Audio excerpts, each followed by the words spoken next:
jelaskan kalau untuk jurnal penyesuaian. Pokoknya intinya di dalam neraca itu adalah seperti itu, ada aktiva sama ada utang sama ekuitas. Jadi masuknya ke situ. Nanti proses kok bisa sampai masuk ke sini nanti saya jelaskan pasti. Ini kan cuman memberikan garis besarnya aja. Terus kalau untuk yang laporan keuangan yang kedua itu laporan laba rugi. Nah, laporan laba rugi ini tolong diingat-ingat ya. Nanti sampai modul berapapun pasti saya tanyakan lagi. Pokoknya laporan laba rugi itu kan laporan yang memuat ada cuman dua.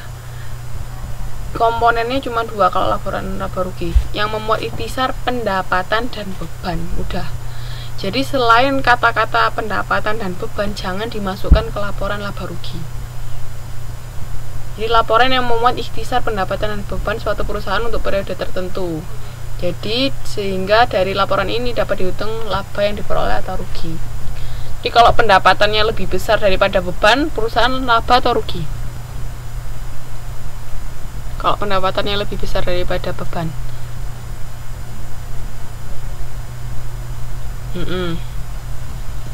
Tapi kalau bebannya yang lebih besar daripada pendapatan, otomatis perusahaan rugi. Jadi beruntung. Jadi jangan lupa ya, pokoknya kalau laporan laba rugi, jadi ketika kita pengen tahu perusahaan kita laba atau rugi, itu kan masuk bikinnya laporan laba rugi. Itu komponennya hanya ada dua, yaitu apa sama apa?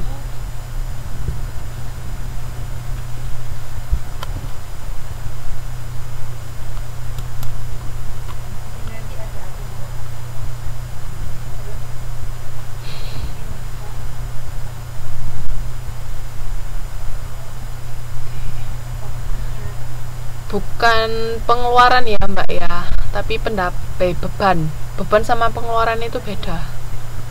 Bukan pendapatan dan pengeluaran, tapi pendapatan dan beban. Oke. Jangan lupa, nanti sampai kapanpun saya tanyakan itu. Soalnya ini basicnya, jadi harus diingat-ingat. Terus untuk yang laporan ketiga yaitu laporan perubahan modal.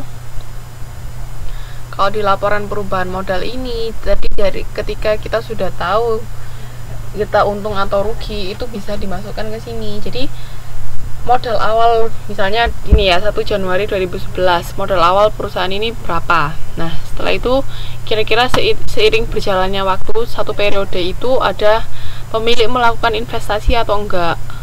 Kalau pemilik melakukan investasi ya dicatat, berarti modal awal tadi ditambahin oleh investasi pemilik. Terus ditambah lagi laba bersih. Jadi di total berapa dikurangi pengambilan oleh pemilik. Dan dalam satu periode itu kadang-kadang pemilik juga ngambil sebagian modalnya. Itu dikurangi di sini, baru ketemu nanti perubahan modalnya berapa. Jadi dari yang awalnya berapa, akhirnya berapa. Nah, kalau misalnya perusahaan itu rugi, berarti di sini nggak ada yang namanya laba bersih, tapi masuk di pengurangan. Jadi setelah pengambilan oleh pemilik, baru dikurangi lagi rugi perusahaan. Ada yang tahu istilah pengambilan oleh pemilik nggak? Namanya apa? Istilahnya apa? Pengambilan oleh pemilik. Benar. Jadi pengambilan pemilik itu namanya prive. Jadi pokoknya ingat kalau laporan perubahan modal itu berarti modal awal berapa, ditambah investasi berapa, ditambah laba berapa, dikurangi prive. Tapi andai kata perusahaan rugi berarti nggak ada pertambahan laba, tapi ada pengurangan kerugian tadi. Itu untuk laporan perubahan modal. Paham ya? Ada yang mau ditanyakan sampai sini?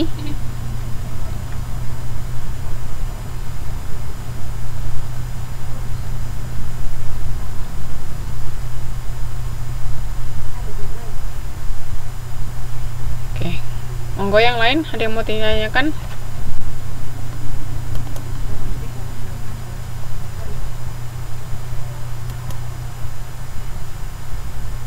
Nggak ada? Kalau nggak ada saya lanjutkan ya. Nah yang terakhir itu ada laporan arus kas. Dia ada arus masuk dan arus keluar dari kas. Nah, kalau laporan arus kas ini coba dibuka modul 4-nya. Semua sudah dapat modul belum? Atau ada yang belum dapat modul?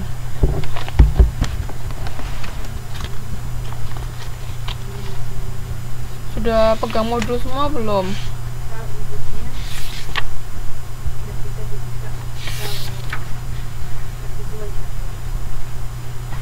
Sudah ya.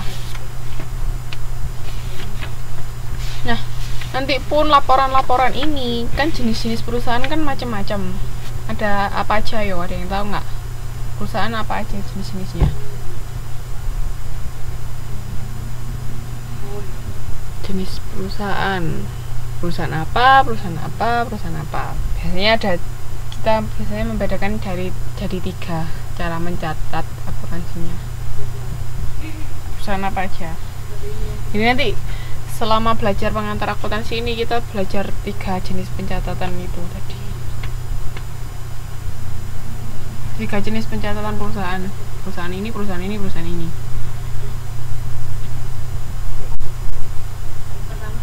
Benar.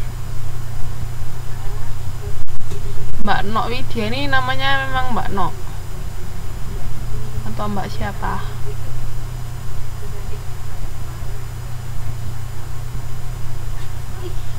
Oh, Mbak Widya.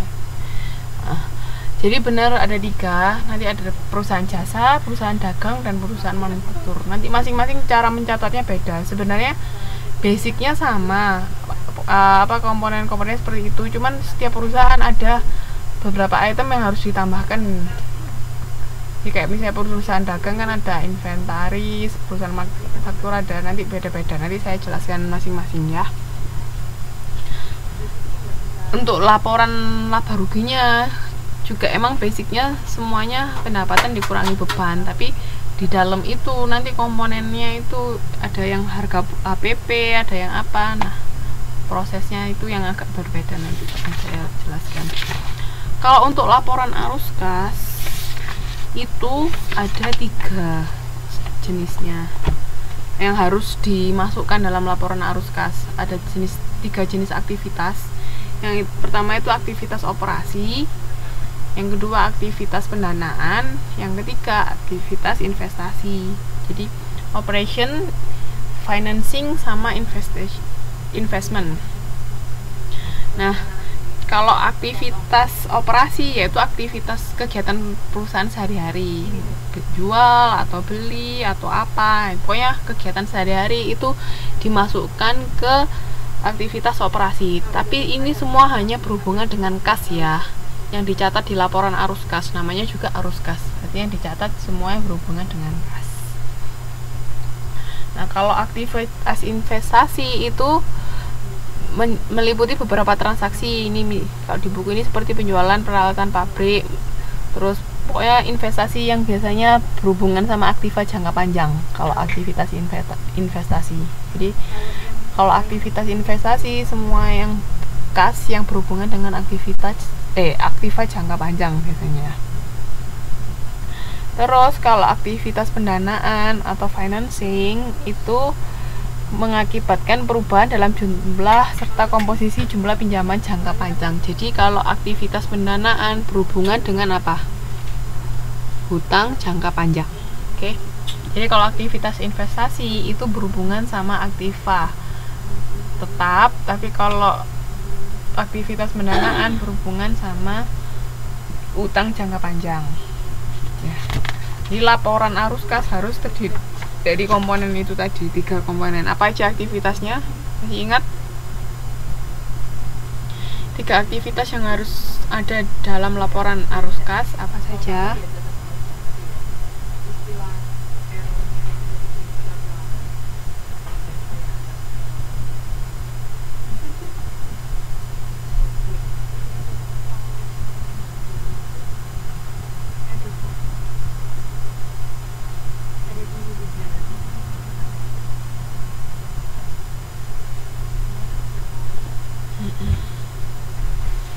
Oke, yang lain jangan lupa ya. Jadi 3 kegiatan aktivitas yang ada di laporan arus kas yaitu operasi, investasi, dan